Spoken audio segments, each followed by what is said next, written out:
Hi அனைவருக்கும் வணக்கம். எல்லாரும் எப்படி இருக்கீங்க? இன்றைக்கி நம்ம வீடியோக்குள்ளே என்ன பார்க்க போகிறோம்னு பார்த்தீங்கன்னா, சூப்பரான ஒரு அருமையான கொடுவா மீன் வச்சு நம்ம மீன் குழம்பு தான் செய்ய போகிறோம். சூப்பராக இருக்கும் மாங்காய் போட்டு. வாங்க, நிறைய பேர் இந்த மீன் குழம்பு செஞ்சுருப்பீங்க, நிறைய பேருக்கு தெரியும். இருந்தாலும் நான் என்னோடய ஸ்டைலில் நான் எப்படி செய்கிறேன் அப்படிங்கிறது தான் இந்த வீடியோ. நான் செய்கிற மாதிரியே நீங்களும் ட்ரை பண்ணி பாருங்கள். ரொம்ப டேஸ்ட்டாக இருக்கும், ரொம்பவும் நல்லாயிருக்கும். வாங்க, இப்போ நம்ம வீடியோக்குள்ளே போகலாம். இப்போ மீன் குழம்புக்கு செய்கிறதுக்கு பார்த்தீங்கன்னா, நான் ஒரு அலுமினிய சட்டி தான் எடுத்துருக்கிறேன். நீங்கள் மண் சட்டி இல்லை அலுமினிய சட்டி எது வேணுமாலும் வச்சுங்க. என்கிட்ட மண் சட்டி இல்லை, உடஞ்சிருச்சு, அதனால் நான் அதில் செய்யலை. இப்போ அதில் பார்த்தீங்கன்னா தேவையான அளவு நான் நல்லெண்ணெய் சேர்த்துருக்கேன். மீன் குழம்புக்கு நல்லெண்ணெய் சேர்க்கும்போது பார்த்தீங்கன்னா ரொம்ப டேஸ்ட்டாக இருக்கும். நல்லெண்ணெய் சேர்க்க விருப்பம் இல்லைன்னா நீங்கள் கடலெண்ணெய் இல்லை ரீஃபைண்ட் ஆயில் எது வேணுமாலும் சேர்த்துங்க. எண்ணெய் நல்லா சூடேறினதும் ஒரு 1/4 டீஸ்பூன் அளவுக்கு பெருஞ்சீரகம், ஒரு 1/4 டீஸ்பூன் அளவுக்கு வெந்தயம் சேர்த்துக்கிட்டு, இப்போ நான் கருவேப்பிலையும் சேர்த்தேன். எல்லாமே நல்லா பொரிஞ்சிருச்சு. இப்போ பார்த்தீங்கன்னா ஒரு 5-6 பல்லு பூண்டு பல் சேர்த்துருக்கேன். அதுவும் சேர்த்த பிறகு பார்த்தீங்கன்னா ஒரு கைப்பிடி அளவுக்கு சின்ன வெங்காயம் எடுத்து நல்லா பொடுசாக நறுக்கி நான் சேர்த்துருக்கேன். இந்தமாரி சேர்த்துக்கும் போது பார்த்திங்கன்னா ரொம்ப டேஸ்ட்டாக இருக்கும் குழம்பு. இப்போ இதை வந்து நம்ம நல்லா வதக்கி எடுத்துக்கலாம். இப்போ இந்த வெங்காயம் வதங்கிறதுக்கு மட்டும் நான் கொஞ்சமாக உப்பு சேர்த்துக்கிட்டேன். உப்பை சேர்த்து நல்லா நம்ம வதக்கி எடுத்துக்கலாம். இப்போ பார்த்தீங்கன்னா ஒரு 5 பச்சை மிளகாய் என்னடா சேப்பாக இருக்குன்னு பார்க்காதீங்க. என்னோடய மிளகாய் பழுத்துருச்சு. ஒரு 5 பச்சை மிளகாய் காரத்துக்கு சேர்த்துக்கிட்டேன். நீங்கள் காரத்துக்கு தகுந்த மாதிரி கூட குறைச்சி சேர்த்துங்க. இப்போ பார்த்தீங்கன்னா நான் கொஞ்சமாக தாளிப்பு வடகம் சேர்த்துக்கிட்டேன். தாளிப்பு வடகம் வந்து நீங்கள் வெந்தயம் சேர்க்கும் போதே சேர்த்துங்க. நான் அதை மறந்துட்டேன். நான் அதனால தான் இப்போ சேர்த்துக்கிட்டேன். இப்போ எல்லாமே சேர்த்து எல்லாமே நம்ம நல்லா வதக்கி எடுத்துக்கலாம்.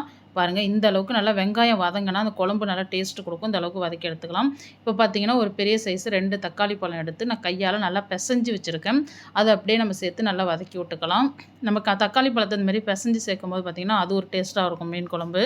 இந்தமாரி சேர்த்துங்க, ரொம்ப நல்லாயிருக்கும். இப்போ எல்லாமே நல்லா வதக்கி எடுத்துக்கலாம்.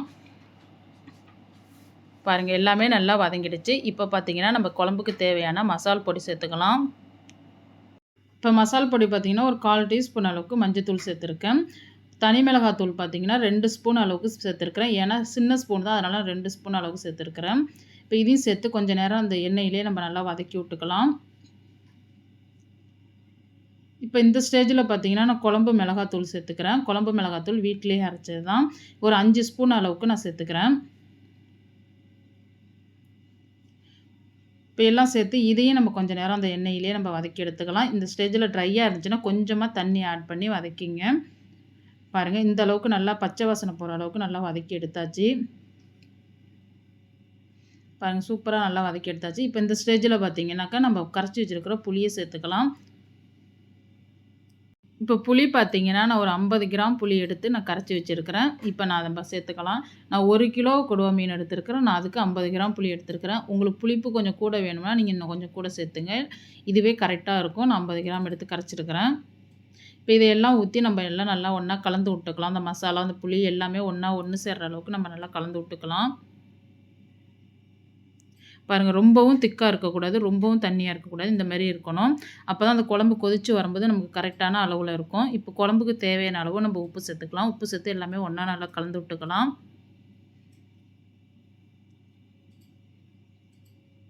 இப்போ ஒரு மூடி போட்டு நம்ம மூடி வச்சுருவோம். குழம்பு நல்லா கொதிக்கட்டும். இப்போ பார்க்கலாம் குழம்பு எந்த அளவுக்கு கொதிச்சிருக்குன்னு. பாருங்கள், குழம்பு நல்லா கொதித்து வருது. இன்னும் கொஞ்சம் நேரம் கொதிக்கட்டும் குழம்பு. அப்போ தான் குழம்பு நல்லா டேஸ்ட்டாக இருக்கும்.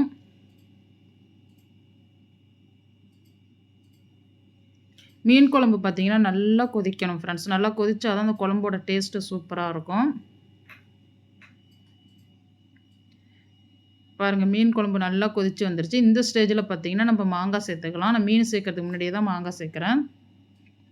இப்போ மாங்காய் சேர்த்து நம்ம மூடி வச்சிடலாம். ஒரு நிமிஷத்துக்கு அப்படியே இருக்கட்டும். இப்போ வந்து நம்ம மாங்காய் சேர்த்து 1 நிமிஷம் ஆகிடுச்சு. இப்போ நம்ம மீன் சேர்த்துக்கலாம் கூடவே. இப்போ பார்த்தீங்கன்னா நான் கொடுவா மீன் தான் 1 கிலோ எடுத்துருக்கிறேன். எடுத்து கழுவி சுத்தம் பண்ணி வச்சுருக்கிறேன். இப்போ நம்ம அது கூடவே சேர்த்துக்கலாம். மாங்காய் சேர்த்து ரொம்ப நேரம் கொதிக்க விடாதீங்க. ஏன்னா அந்த மாங்காவும் கரைஞ்சிரும், அந்த குழம்போட டேஸ்ட்டும் மாறி போயிடும். ஒரு நிமிஷத்துக்கு கொதித்த பிறகு நம்ம மீன் சேர்க்கும்போது 2ம் சேர்ந்து கொதித்து கரெக்டான பதத்துக்கு வந்துடும். மீன் சேர்த்த கையோடு நீங்கள் கலந்து கொடுங்க. மீன் சேர்த்த கொதித்த பிறகு பார்த்தீங்கன்னா கலக்காதீங்க. ஏன்னா மீன் நல்லா உடஞ்சிரும். அதனால் நம்ம கொதிக்கிறதுக்கு முன்னாடியே மீன் சேர்த்த கையோடு நல்லா கலந்து கொடுத்துருங்க.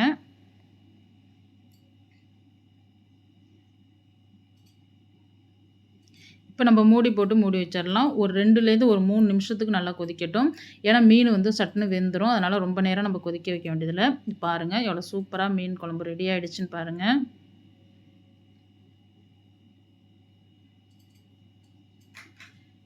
பாருங்கள் நமக்கு வந்து மீன் மாங்காய் எதுவுமே கரையாமல் அப்படியே இருக்குது பாருங்கள். சூப்பராக வெந்தும் வந்துருச்சு. அதே சமயம் எதுவுமே கரையில பாருங்கள். நீங்களும் இதே மாதிரி ட்ரை பண்ணி பாருங்கள். அந்த மீன் குழம்பு சூப்பராக இருக்கும். மீனெல்லாம் பாருங்கள் நல்லாவே வெந்து வந்துருச்சு. ஆனால் எந்த மீனுமே கரையாது. அவ்வளோதான் ஃப்ரெண்ட்ஸ் இந்த வீடியோ. என்னோடய ஸ்டைலில் நான் எப்படி மீன் குழம்பு வச்சுருக்கேன் அப்படிங்கிறதான் இந்த வீடியோ. நீங்களும் இதே மாதிரி ட்ரை பண்ணி பார்த்துட்டு எப்படி இருக்குங்கிறதும் எனக்கு கமெண்ட்ஸில் சொல்லுங்கள். இந்த வீடியோ பிடிச்சிருந்துச்சுன்னா லைக் பண்ணுங்கள், ஷேர் பண்ணுங்கள், கமெண்ட் பண்ணுங்கள், சப்ஸ்கிரைப் பண்ணுங்கள் ஃப்ரெண்ட்ஸ். பக்கத்தில் உள்ள பெல் பட்டனை கிளிக் பண்ணுங்கள். மீண்டும் ஒரு வீடியோவில் சந்திப்போம். பாய்.